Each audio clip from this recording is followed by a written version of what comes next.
There are three kinds of people that every ruler, every leader, every soul that dares to walk among power must fear. They do not wear the face of evil, nor do they carry the marks of danger. They wear the ordinary mask, the smile of the loyal, the calm of the harmless, the silence of the wise. But beneath that mask lives a force that can dismantle empires and end the reign of the most vigilant mind. The first kind is the one who watches too closely. They never shout, never command, never interrupt. They observe. They measure the pulse of your ambition. They memorize your habits, your weaknesses, the slight hesitation in your tone when you lie. They learn you as a general learns his enemy, not through confrontation, but through patience. And when the moment comes, they strike not with rage, but with understanding. This kind is dangerous because they fight wars before you even know they've begun. They win not by strength, but by knowledge. They collect information like weapons, and in the silence between your words, they prepare your downfall. The second kind is the one who flatters you. Their loyalty tastes sweet, like honey on the tongue of pride. They tell you you're right when you doubt yourself, brilliant when you're reckless, invincible when you are weak. They make you believe you are the sun, and that the world revolves around your light. But what they're truly doing is blinding you, softening the edges of your judgment until you cannot tell friend from enemy. Flattery is not affection, it is anesthesia. It dulls the pain of truth, so that power may sleep comfortably in its illusions. Beware those who agree too easily, for they are not protecting you, they are preserving their access to your throne. The third kind is the one who feels nothing. They will walk through the ruins of loyalty without remorse. They do not betray because of passion or hatred, but because it is efficient. To them, affection is currency, and trust is a temporary alliance. They see the world not through emotion, but through opportunity. This kind will sit beside you for years, smiling, laughing, building a bond that feels unbreakable until one day, without hesitation, they cut the rope. They are the cold architects of power, and they survive every collapse because they were never truly part of what they built. And yet, the cruelest truth is this: if you rise high enough, if you command long enough, you will become all three. You will learn to watch, you will learn to flatter, you will learn to feel nothing. Power demands it. To survive in a world governed by fear and desire, you must master both. The observer sees what others miss. The flatterer manipulates what others trust. The emotionless one endures what others cannot. These three are not merely enemies to avoid. They are reflections of what power requires. But the danger lies in forgetting when to become which. A ruler who only observes becomes a ghost, detached from the pulse of the people. One who only flatters becomes a puppet, enslaved by the approval of others. And one who only feels nothing becomes a tyrant, feared by all, but never trusted. Balance is the invisible crown of the wise. To lead, you must know how to wear these masks not as identity, but as instruments. The world is not ruled by morality. It is ruled by perception, by leverage, by timing. Those who survive are not the most virtuous, but the most adaptable. The first kind, the observer, teaches you to guard your words. The second, the flatterer, reminds you that your ego is the easiest door to unlock. The third, the emotionless, warns you that mercy is a currency too easily spent. The three most dangerous people you'll ever meet do not come from the shadows. They live in your circle. They speak your language. They understand your fears. One studies you. One seduces you. One abandons you. Together they form the silent trinity that tests every soul who reaches for control. So beware, for in the corridors of power, it is not hatred that destroys kings, it is misjudgment, the eye that underestimates, the heart that believes too quickly, the ruler who sees the world as it should be, not as it is. Trust is the costliest gift in politics. Give it once, and the wrong hands will build your coffin from it. Learn to see people as they are, not as you wish them to be. The moment you believe in appearances, you are already defeated.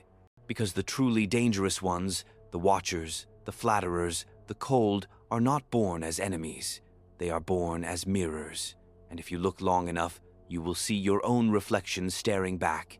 The first type, the over-observant, is the quietest presence in any room, yet the loudest in effect. They are not the ones who rush to speak, nor the ones who take the center of attention. They exist in the margins, between gestures, in the pauses that others leave unguarded. They listen while others boast. They remember while others forget. And their power lies not in confrontation, but in the invisible mastery of perception. They are not only watching you, they are constructing you, piece by piece, thought by thought, until they understand you more intimately than you understand yourself. The over-observant person does not see with the eyes alone. They see with calculation.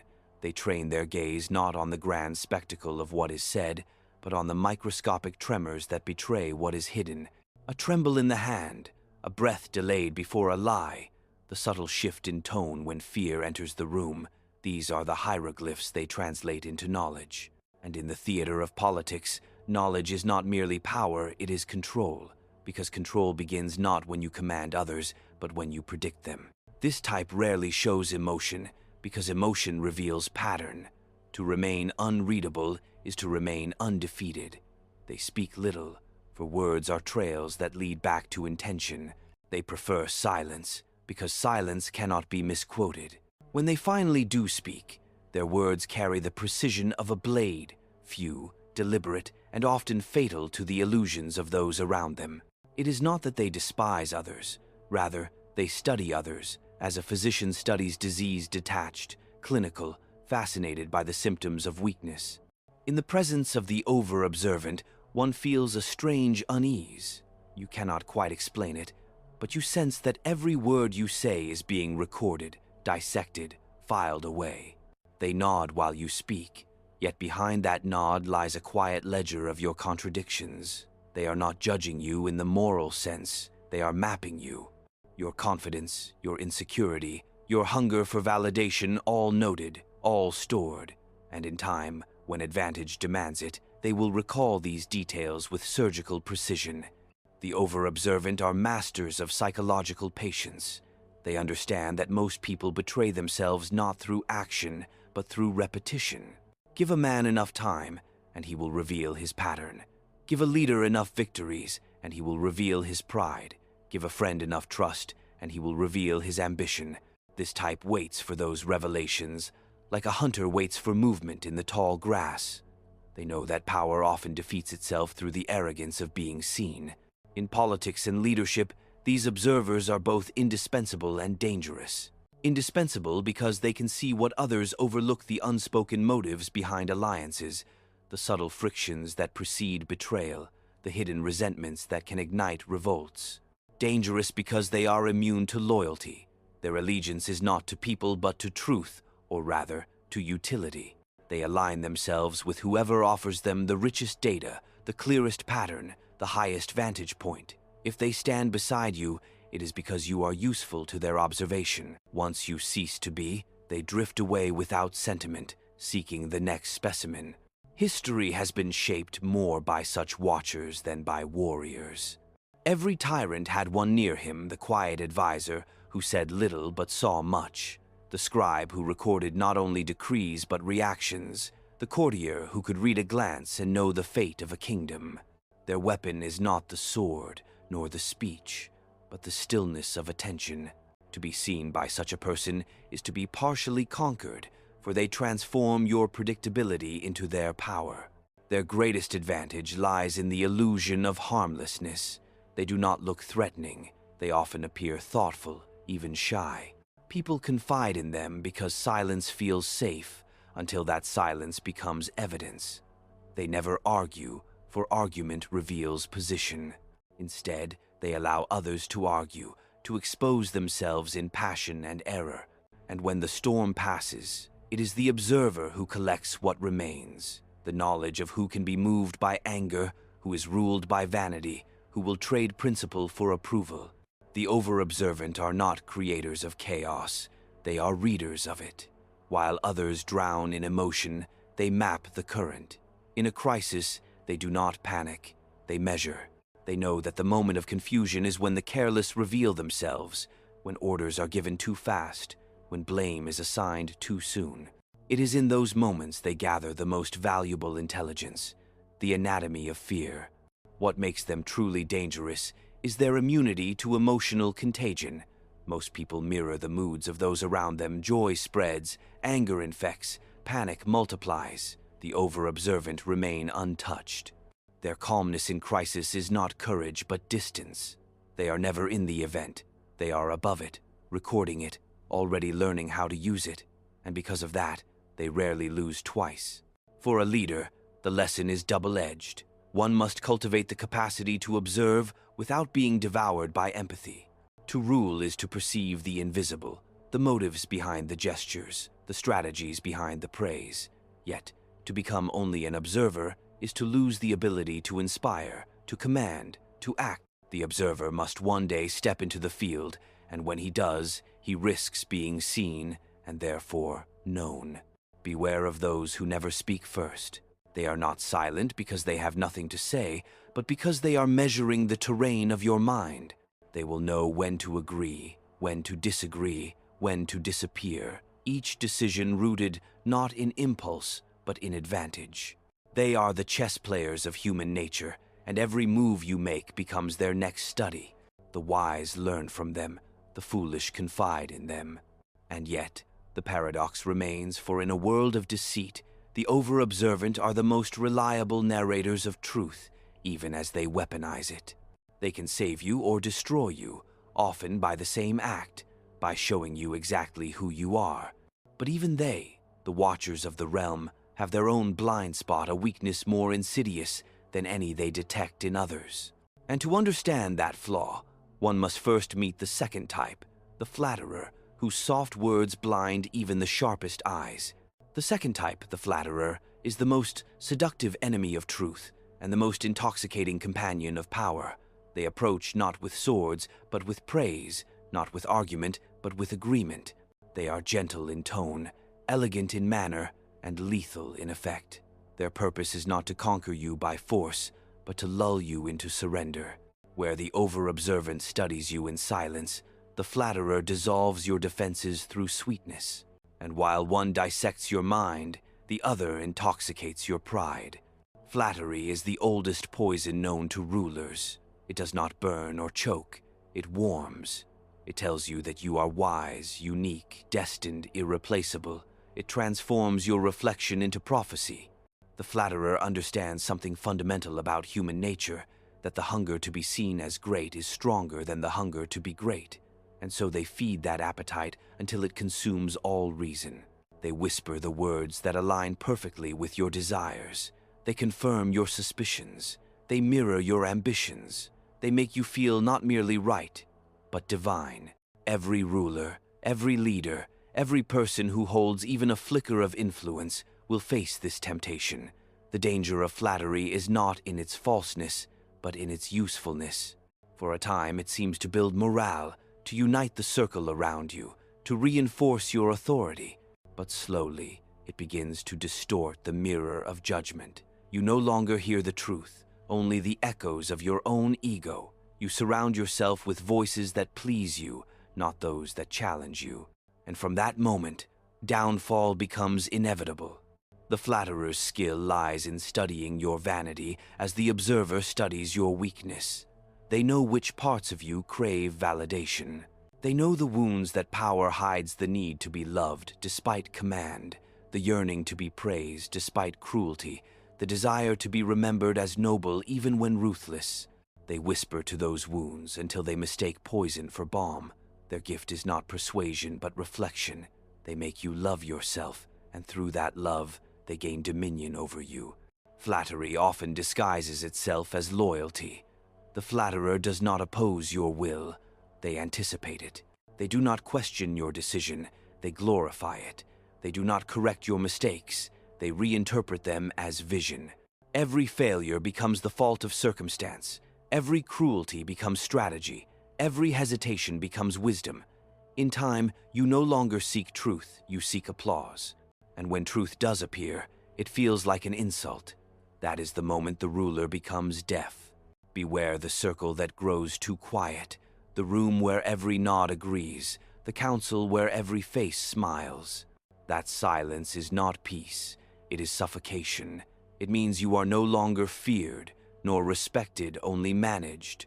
You have become a performance, and your flatterers are its audience. They cheer so that you never notice the stage beneath your feet collapsing. Flatterers are essential to the theater of power because they perform a necessary illusion. No ruler can face the full weight of truth every day.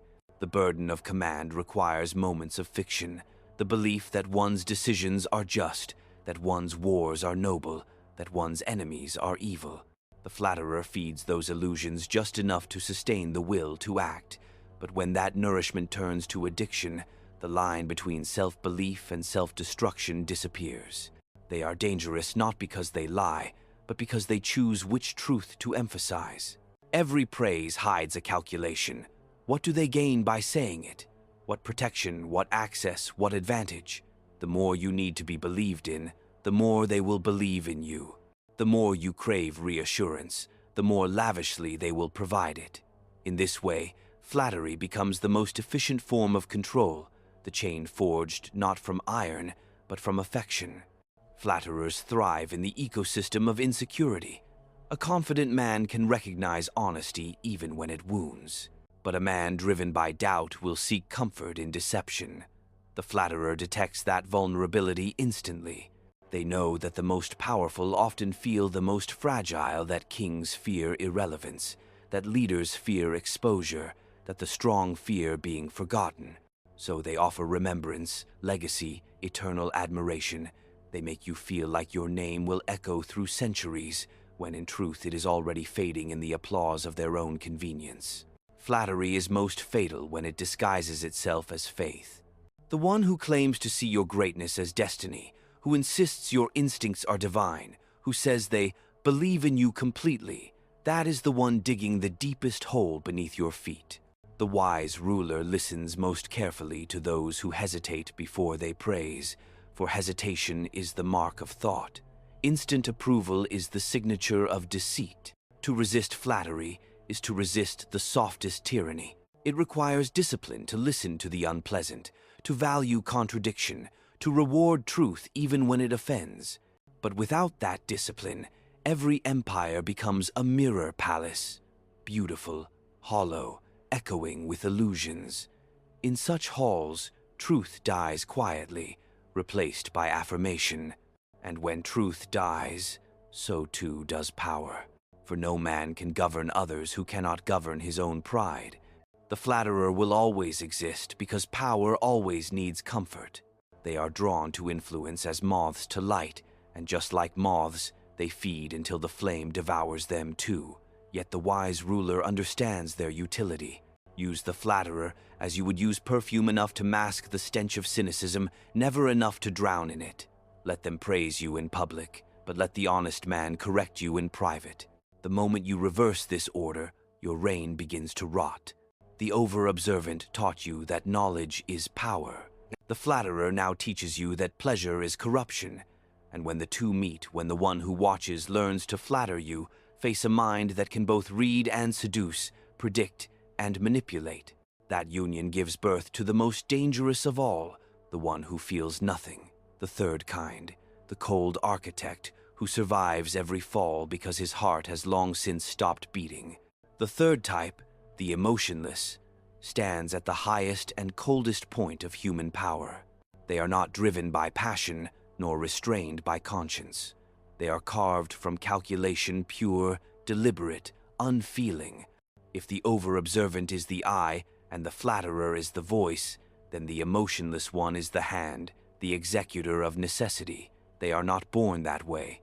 They become this through experience, through disappointment, through the long erosion of belief. They have seen loyalty dissolve into convenience, love turn into leverage, mercy rewarded with rebellion. They have learned that in the game of survival, emotion is not a virtue, it is a vulnerability. Where others still hope for gratitude, the emotionless expect betrayal. Where others hesitate, they decide. They understand that leadership, at its core, is an act of violence disguised as order, a constant choosing of one side over another, one life over many, one truth over countless lies. They carry that knowledge with the stillness of a blade that has already drawn blood. Their calmness is not serenity, it is absence. They have amputated everything that could make them hesitate. They move like ghosts through the machinery of command. While others talk of morality, they talk of outcome. They do not ask, is it right? They ask, will it work? And if it works, they will bear the burden of its ugliness in silence. You will not find them justifying themselves. They do not seek moral absolution. They understand that every state, every empire, every corporation, every system that endures through decisions too ruthless to be publicly confessed. They accept that truth as others accept faith. The emotionless one does not seek power for pleasure. Pleasure is too volatile, too dependent on others. They seek power for control, not of people, but of uncertainty. To command fate is their only desire, and because of that, they cannot be seduced. The flatterer's praise bounces off them. The observer's gaze cannot read them. They have no visible weakness, because they have buried the very concept of weakness beneath a fortress of indifference. Do not mistake this detachment for peace. Inside them, there is no stillness, only discipline. Their emotional silence is not emptiness, it is suppression. They have learned to suffocate every flicker of feeling until it dies quietly in their chest. They mourn nothing, not because nothing deserves mourning, but because mourning interrupts momentum. They do not grieve the necessary casualty. They grieve, perhaps, in secret for what they once were, before the crown, before the command, before the armor hardened beyond repair. But even that grief becomes abstract, philosophical, another pattern in the grand design of survival. To those around them, they appear inhuman, not cruel, not sadistic, simply unresponsive. Praise does not move them, pleas do not soften them, threats do not stir them. They act as if already beyond consequence, beyond the reach of fear or love. That is why they are the most dangerous of all. You cannot manipulate one who feels nothing. You cannot threaten one who has accepted loss as the price of dominion. You cannot betray one who trusts no one. In diplomacy, such people are invaluable. They can negotiate with monsters because they have made peace with their own. They can sign treaties with their enemies without trembling because they long ago killed the illusion of friendship. They can sacrifice allies without hesitation because they see alliances as transactions, not vows. They believe in balance, not loyalty, in permanence, not passion. And it is this belief that allows them to do what the sentimental never can, to preserve order through cruelty, to maintain peace through fear. History remembers them with mixed tongues. Some call them tyrants, others saviors, but they are neither. They are instruments of equilibrium. Where chaos erupts, they restore structure. Where sentiment clouds judgment, they bring clarity. They do not build monuments to their virtue. They build systems that outlive their name. Their reward is not admiration but endurance. And in the cold logic of power, endurance is the closest thing to immortality. Yet beneath this cold perfection lies the ultimate paradox. The emotionless one wins every battle, but loses the one that matters most, the battle for their own soul. For to feel nothing is not mastery, it is exile. To lead without empathy is to govern shadows. Their authority expands even as their humanity contracts. They can rule nations, command armies, manipulate economies, yet they can no longer connect with a single heart. They can orchestrate the rise and fall of civilizations, yet remain untouched by joy or sorrow. They are alone not because no one stands beside them, but because no one can reach them. And this is where the tragedy of power reaches its peak. The over-observant learns too much to trust. The flatterer lies too often to believe. The emotionless sacrifices too deeply to feel. These three types do not merely surround power, they become its anatomy. And the one who seeks to master others will, in time, become a composite of all three. The emotionless one's greatest illusion is control. They believe that by removing feeling, they have removed error. But emotion, however dangerous, is also intuition. It is the pulse that warns before the blade, the hesitation that prevents unnecessary destruction. When stripped away entirely, What remains is efficiency without vision, power without purpose. The emotionless one does not fall by betrayal or revolt, they fall by emptiness. The machine they've become runs perfectly until it forgets why it was ever built. There is a cost to every form of survival. The over-observant pays with isolation, the flatterer pays with integrity, the emotionless pays with meaning. To feel nothing may protect you from pain, but it also sterilizes victory. For what is triumph, if not the echo of struggle? What is command, if not the weight of responsibility? Without feeling, even conquest turns to ash. Still, the emotionless endure because the world demands them. Civilization itself rests on their cold decisions. Someone must choose the lesser evil. Someone must act when others hesitate. Someone must carry the sins that keep the innocent clean. And so the emotionless step forward, not out of cruelty, but out of necessity. They do what must be done, so that others may sleep under the illusion of morality. They are the silent custodians of the order that sentiment cannot sustain. But beware, for if too many become like them, humanity collapses into mechanism. States turn into prisons, leaders into algorithms, citizens into data points. Compassion becomes inefficiency, mercy becomes weakness, and the world becomes a laboratory of control. The emotionless may build empires of steel, but they will inherit a wasteland of souls. For a society led only by reason and fear is a garden with no sun, orderly, symmetrical, lifeless. And yet, it is impossible not to admire them. Their precision, their discipline, their ability to detach from chaos, these qualities are the architecture of endurance. Even love, in its highest form, requires a kind of detachment, a capacity to see beyond the self. The emotionless one embodies that paradox. They are both the apex and the ruin of human mastery, proof that perfection, once reached, becomes its own undoing. Every ruler must confront this transformation.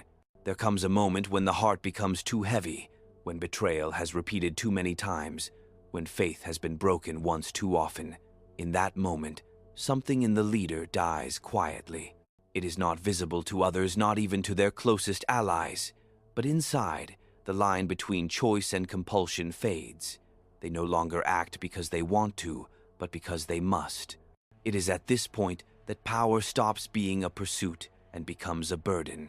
The ruler no longer possesses power. Power possesses the ruler. That is the silent end of every reign, not assassination, not rebellion, not defeat, but exhaustion of feeling. The moment when the crown grows heavier than the head that bears it. The emotionless one survives longer than all others, but in surviving, they outlive what made them human. If the first type taught you to see everything, and the second taught you to hear only what strengthens you, then the third teaches you to feel nothing, and in that lesson lies both freedom and damnation. For to feel nothing is to escape pain, yes, but also to forfeit meaning. Still, most will follow this path, because leadership itself demands transformation. The observant becomes the manipulator, the flattered becomes the flatterer, the emotional becomes the unfeeling. Such is the cycle of command. To ascend, one must kill something within. And yet, in the shadows of this evolution, there remains a question that no strategist, no philosopher, no ruler has ever fully answered. Can one hold power and remain human? Can the mind of a ruler coexist with the heart of a man? Can one govern a world that rewards ruthlessness without becoming part of its machinery? These are not questions of morality, but of endurance. Because one day, when the observers have mapped everything, the flatterers have sung their last praise, and the emotionless have executed the final command, the empire will still ask for more. And who then will be left to feel the weight of what was done? That, perhaps, is the true danger. Not the watcher, not the flatterer, not even the cold executor, but the one who believes they can master all three and remain untouched. The one who believes they can play God and stay human. Because power, in the end, is not taken, it is traded, and the price is always the same, the slow surrender of your soul to necessity. The observers will watch you, the flatterers will shape you, the emotionless will replace you. And somewhere between them all, You will finally understand that to survive in this world is not to choose between virtue and vice, but to command both with such precision that no one can tell which one rules you. But perhaps the most dangerous person of all is not any of the three. Perhaps it is the one who has learned from them all, who watches without being seen, flatters without being exposed, and feels without being ruled by feeling. The one who can wield power without becoming its prisoner. That, if such a man exists, would not only be dangerous, he would be unstoppable. Consider the emotionless strategist in motion, not as theory, but as presence. Picture a leader at the negotiation table, where every face around him burns with agenda. His counterparts plead their cause with trembling voices, some with desperation, others with patriotic conviction. He listens not to the words, but to the silences between them. While they argue for morality, he calculates leverage. When they raise their voices, he lowers his, for he knows calmness is power's final language. By the time they realize they've agreed to his terms, he has already anticipated their resentment, already placed contingencies for their eventual betrayal. That is the art of the emotionless mind, to see beyond the moment, to move before the others know there was a game being played. The emotionless one is not driven by impulse. They are driven by geometry lines, consequences, symmetry. In politics, they maneuver as a chess grandmaster who plays both sides of the board. They can fund the revolution and the regime that crushes it, because for them, the question is never who is right, but who will still be standing. Their morality is replaced by mathematics, a quiet arithmetic of outcomes. To them, loyalty is a temporary equation. It endures only as long as it balances interest and control. Look to history, and you will see their fingerprints on every era. The ministers who orchestrated peace by betraying allies. The executives who fired half their company to save the other half. The generals who sacrificed one city to win a war. Each move was condemned in the moment, praised in hindsight, and misunderstood forever. They understood something most cannot accept, that survival often requires the destruction of illusions before the destruction of enemies. In the corporate world, the emotionless manifests as the architect of ruthless efficiency, the CEO who dismantles an empire his predecessor built with sentiment. He studies numbers, not names. He sees departments as limbs, people as systems, and loyalty as a luxury of prosperous times. To him, mercy is a tax he cannot afford. His calmness during crisis is mistaken for cruelty, but in truth, it is focus. While others panic, he removes the unnecessary with surgical precision. He does not sleep less from guilt, but from calculation. He knows that if the structure collapses, sympathy will not save a single job, only results will. In the battlefield, this type walks among chaos without trembling. They order men into death not from malice, but from necessity. They know the cruel mathematics of command, that one must sometimes burn a bridge to prevent retreat, or send soldiers to certain death so that others may live. They do not take pleasure in such decisions, but neither do they flinch. Their heart has been trained to obey logic even when the flesh resists. They have transcended the instinct for comfort. For them, suffering is not injustice, it is cost. In diplomacy, the emotionless leader can hold hands with a man he intends to destroy and make it seem genuine. They can smile at the enemy during the photo session, knowing that tomorrow's agreement is already being rewritten in secret. Their honesty is selective, their promises tactical. To the naive, they seem faithless. To the wise, they are the only ones telling the truth about how the world really works. For in a world built on deception, sincerity becomes a weapon too heavy to wield. In love, if such a word still applies, the emotionless one transforms affection into strategy. They do not fall, they observe. They do not desire, they evaluate. They can charm, seduce, and vanish without remorse, because intimacy to them is reconnaissance. They understand that every heart is a map of weakness, every confession a potential key. And yet, when someone finally loves them sincerely, they cannot return it. They stand there, aware of what they're losing, yet incapable of pretending otherwise. Power has carved too deeply into them. The cost of control has been the death of connection. The emotionless type is not without virtue. In moments of panic, when others lose reason to fear, they remain steady. They can make impossible decisions without breaking. They can lead without needing to be loved. They can separate justice from mercy, law from sympathy, duty from desire. They become, in a sense, the perfect servant of order, the one who acts when everyone else hesitates. But the perfection that saves the system destroys the soul that sustains it. Imagine them during catastrophe, a nation on the brink, its streets filled with chaos. The emotional leader makes speeches. The moral leader prays. The emotionless one issues orders. They know that people do not obey speeches in panic. They obey control. Their measures are harsh, their tone unflinching, their methods surgical. They will be hated, accused of tyranny, perhaps even overthrown. But the streets will grow quiet, and order will return. History will debate their ethics. Posterity will forget their torment. That is their destiny, to be condemned by those their decisions saved. This kind is not always born in palaces or offices. Sometimes they are forged in obscurity, a soldier who has seen too much, a negotiator who has lost too many wars, a parent hardened by relentless struggle. They rise because emotion has failed them too many times. They learned that empathy can be a form of self-destruction when dealing with those who exploit it. They learned that the heart is easily manipulated and that pity often serves as the first crack in one's defense. They did not choose coldness, they inherited it as the final armor against betrayal. But even they are not immune to consequence. When the crisis ends, when the war is won, when the system stabilizes, they remain restless. Their mind cannot return to softness. Their instincts cannot relax. They look upon peace not with joy, but with suspicion. They suspect calmness as one suspects silence after a scream, a sign that something worse is coming. Peace for them is not comfort, it is preparation.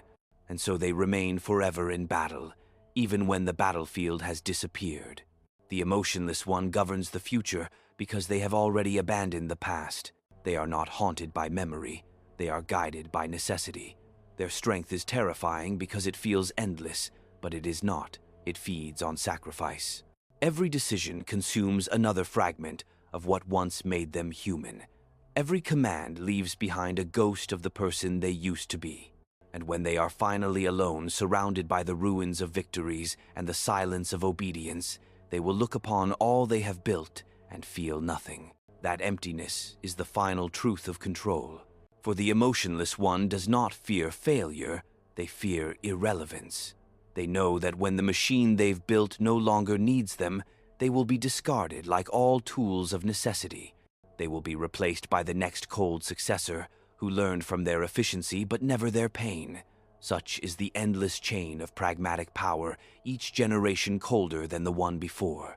And yet, in rare moments, even these figures reveal a flicker of awareness, a brief, quiet doubt that passes like a shadow. Perhaps it comes at night, when they walk through the corridors of their success and hear the echoes of what it cost. Perhaps it comes when they see a child playing, or an old rival smiling in defeat. For a heartbeat, they remember that once they too were moved by simple things. But the memory is fleeting. The next crisis calls, the next decision demands, and the machinery of necessity devours reflection once more.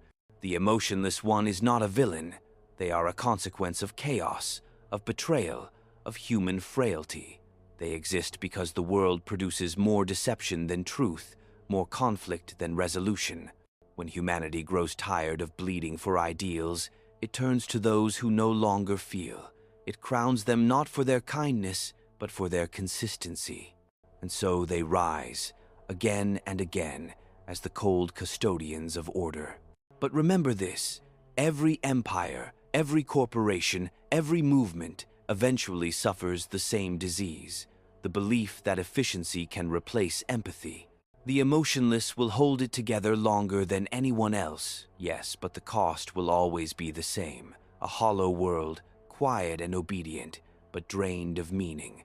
In the end, the emotionless do not destroy others, they destroy the world's ability to feel alive. They preserve civilization by freezing it. They achieve peace by silencing it. They win, but what remains is a kingdom of ashes that does not know it's dead.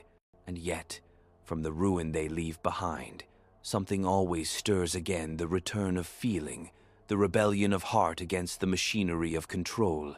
Because even after centuries of cold rule, the human spirit never fully dies. It hides, it waits, it remembers warmth. That rebellion, the reawakening of feeling after the reign of coldness, is the inevitable next chapter in the story of power. And when it begins, it will not announce itself with speeches or banners. It will begin quietly with the first man who dares to feel again. The three most dangerous people you will ever meet are not monsters born from darkness, but fragments of power's own reflection. They do not come to destroy you outright. They come to study, to seduce, to shape you, until you no longer remember what it meant to stand unguarded. Their danger lies not in what they do, but in what they awaken within you. For each of them, in their own way, is a mirror revealing how the pursuit of control can corrupt the very soul that sought it. The first, the one who watches too much, teaches you the terror of being seen completely. They strip away your performance, your postures, your pretenses, until all that remains is the truth you hide from even yourself. Their gaze does not kill, but it corrodes. They know that no man can bear to be fully known and still remain sovereign. To them, every word you speak is an admission, every movement a confession. They will never attack. They will simply wait for your mask to slip, and when it does, they will rule you through knowledge alone. They are dangerous because they remind you that to be visible is to be vulnerable. The second, the one who flatters, is the most seductive kind of destroyer. They whisper what you most wish to hear and call it loyalty. They feed your certainty until it becomes blindness. You will not notice their danger until it is too late, for their weapon is pleasure, the pleasure of being understood, of being adored, of being told that your flaws are strengths and your excesses are wisdom. They do not need to overthrow you. They need only to convince you that you cannot err. And once you believe that, you no longer rule, your vanity does. The third, the one who feels nothing, is the final stage of transformation, when the observer and the flatterer merge within one soul. This is the human machine, precise, unbending, untouched by empathy. They do not act from passion nor hesitation. They move as inevitability moves, without friction, without remorse. Their danger lies not in their cruelty, but in their absence of need.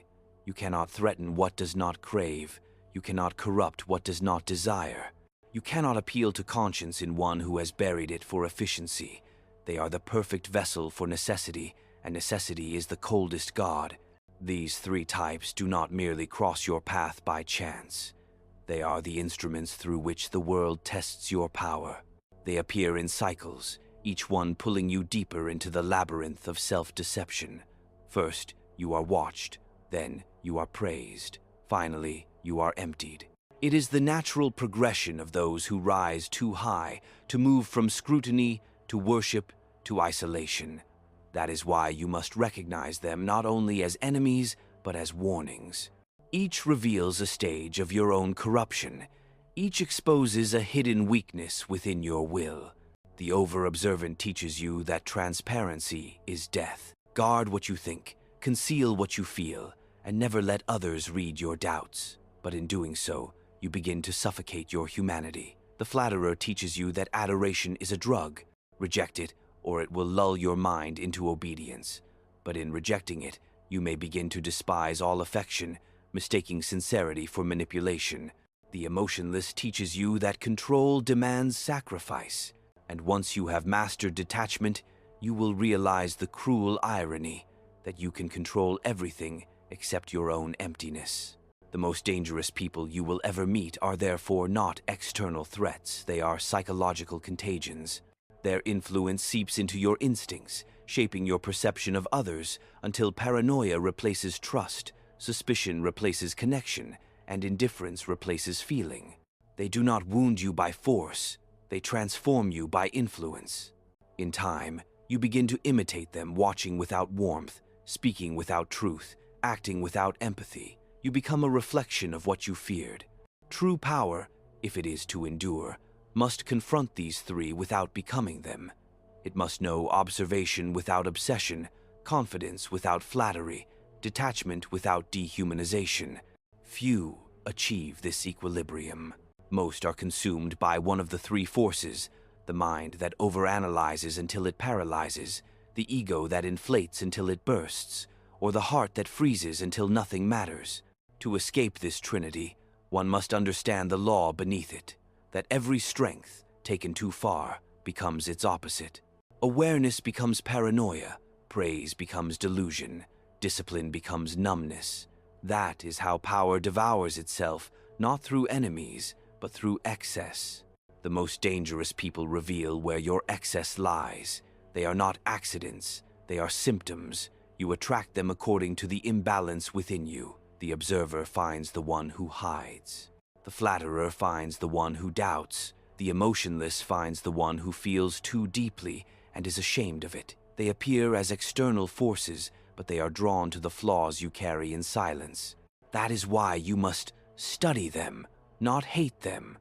The watcher will teach you discretion. The flatterer will teach you humility. The cold one will teach you restraint. Each, when understood, becomes an instructor in mastery rather than a messenger of ruin. The danger lies only in mistaking their presence for friendship. They are not companions, they are reflections. To recognize them is to reclaim the parts of yourself that power has corrupted. And yet, most will not learn. They will see the watcher and call him a spy, the flatterer and call him a friend, the emotionless and call him a genius. They will admire what should be feared and fear what should be studied. That is the tragedy of leadership: to misread danger as loyalty, to mistake manipulation for love, to confuse stillness with wisdom. Those who fail to distinguish these things will be ruled by them until their empire, their company, their family, even their mind, collapses under the illusion of control.